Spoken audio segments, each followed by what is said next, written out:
Maître Aliscom Shiba, le préfet du Vouri. Dans la suite de cette vidéo, je vous invite à penser à la crise anglophone.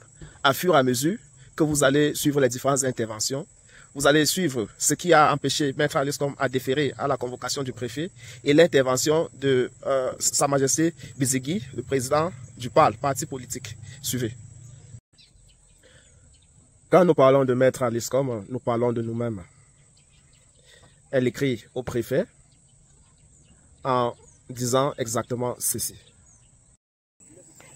Affaire du rédac, mais Aliscom ne répondra pas finalement ce jeudi à la convocation du préfet du Vouri, M. Siak Vogo. Convoqué dans un premier temps le 16 décembre 2024 et repoussé au 19 décembre 2024, M. Aliscom a fait savoir au préfet du Vouri, Vogo Siak, qu'elle ne s'y rendra pas. Voici le contenu de la correspondance dressée au préfet. Monsieur le préfet, j'ai bien reçu votre convocation des mains de maître Mouloukou Benjamin Longuet, huissier de justice, commissaire presseur à la 22e chargée près du cour d'appel du littoral et les tribunaux de Douala, qui modifiaient la date de ma comparution initialement prévue le lundi 16 décembre 2024 pour le jeudi 19 décembre 2024 à 10 h. Je l'ai immédiatement transmis à mes avocats, dont maître Fotsin Chebou Fotso, docteur en droit, l'une de mes avocats qui vous a réitéré sa demande de renvoi de cette affaire au 10 janvier 2025 à l'heure qui vous conviendra. Pour lui permettre de m'assister, étant actuellement à Paris pour des raisons professionnelles et médicales qui la maintiennent hors de notre pays jusqu'au 3 janvier 2025.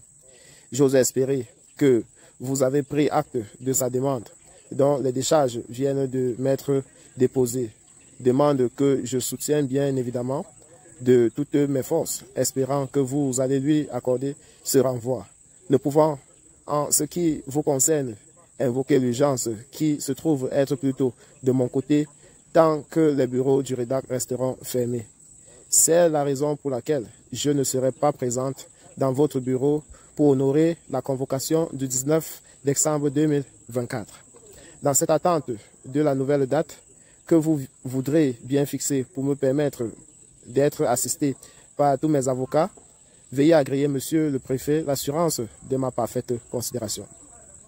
Cette affaire met en lumière une opposition de principe entre Maître Aliscom, avocate et défenseur des droits humains, et l'administration préfectorale du Vouri. Dans sa correspondance, M. Aliscom justifie son absence à la convocation du 19 décembre 2024 en évoquant l'indisponibilité de son conseil juridique principal, Maître Fotsin Chebou Fotso, actuellement hors du pays pour des raisons professionnelles et médicales.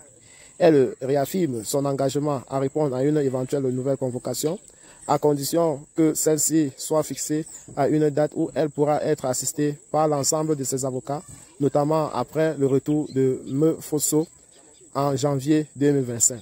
En outre, elle souligne que la situation d'urgence invoquée par ses opposants ne devrait pas peser sur elle, alors que les bureaux du REDAC, réseau des défenseurs de droits humains en Afrique centrale, demeurent fermés, qui représente une entrave majeure à ses activités professionnelles.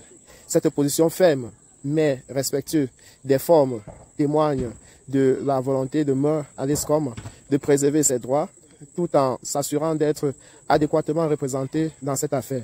Le préfet du Vouri devra donc répondre à cette demande de report dans un contexte qui semble mêler pression administrative et enjeux de défense des droits humains.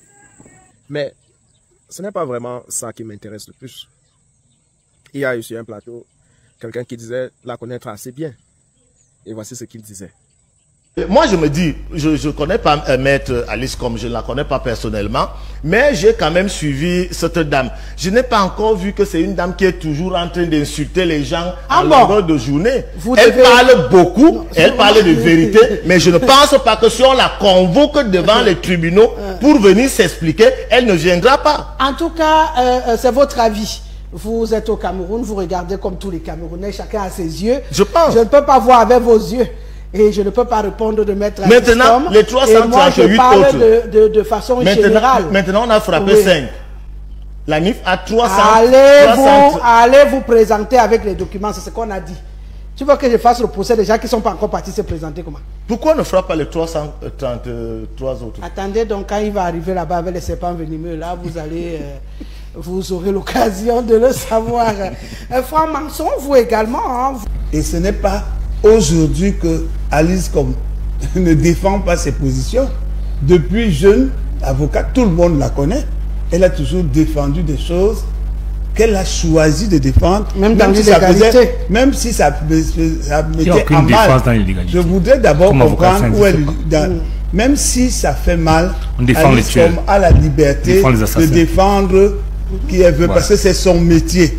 Donc chacun dans son métier choisit de défendre. C'est vrai, maintenant, vous avez raison, puisque les avocats défendent même les tueurs comme il le dit. Mais oui, Rosalie, on connaissait bien Vergès, non? Maître Vergès était l'avocat des criminels. Donc même le tueur, même j'ai la sensation que quelque chose ne fonctionne pas.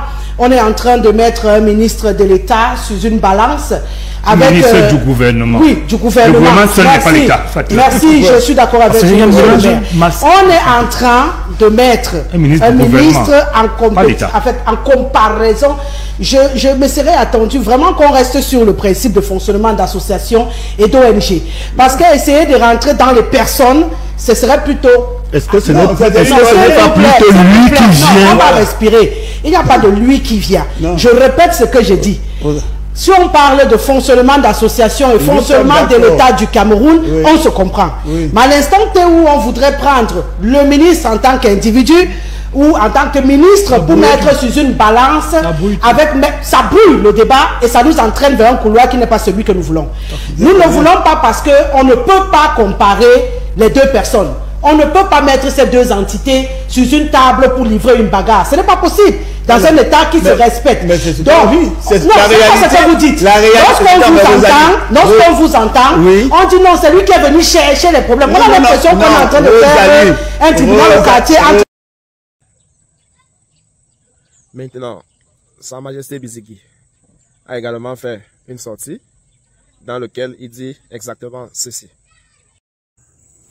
Sa Majesté Célestin Bizigui conseille à me Alice Com de respecter l'autorité de l'État. Disons, mon conseil à Maître Alice Com. Ma chère Alice, Maître, je viens de me voir communiquer copie de ton message par voie d'huissier au préfet du Vouri, l'informant que motif pris de l'indisponibilité de ton avocat, tu ne déféreras pas à sa convocation du 19 décembre 2024 à la suite du bris du scellé sur les bureaux du rédac. Donc, tu as été l'auteur.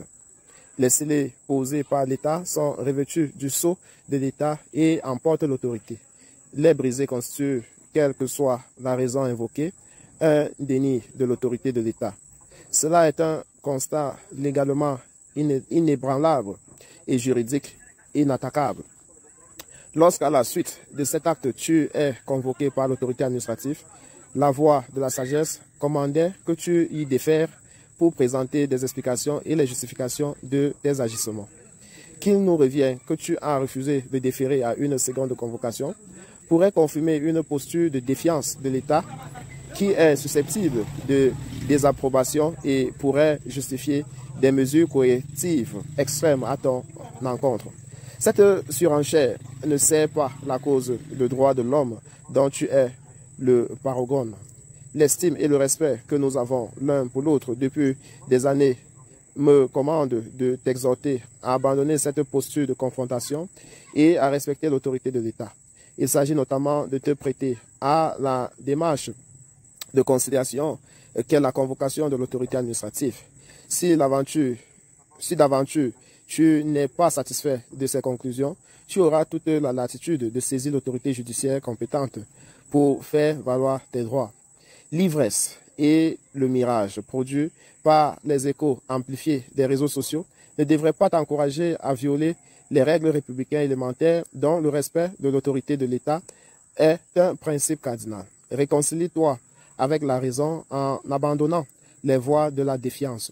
Ce faisant, tu te vêtiras de la robe de lumière du droit en respectant la loi.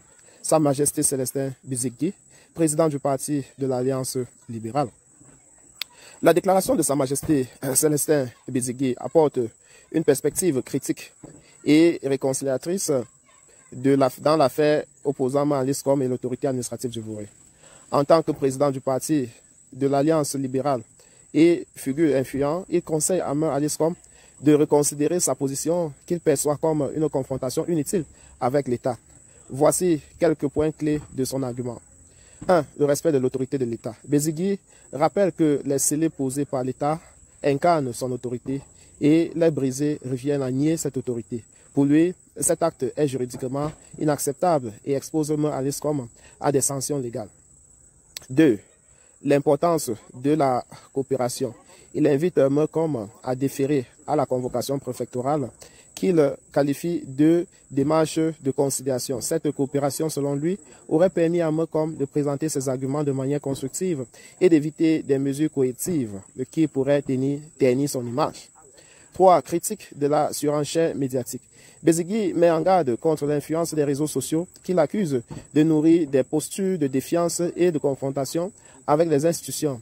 Il exhorte Meucom à privilégier le respect des règles républicaines et des principes de l'état de droit.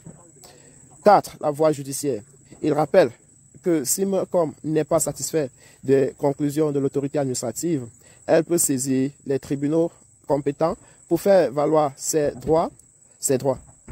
Sa Majesté adopte un ton respectueux mais ferme, soulignant son admiration pour Meucom tout en l'encourageant à privilégier le dialogue et la légalité. Cette posture vise à apaiser les tensions tout en préservant l'image et la cause des droits de l'homme que Meucom défend.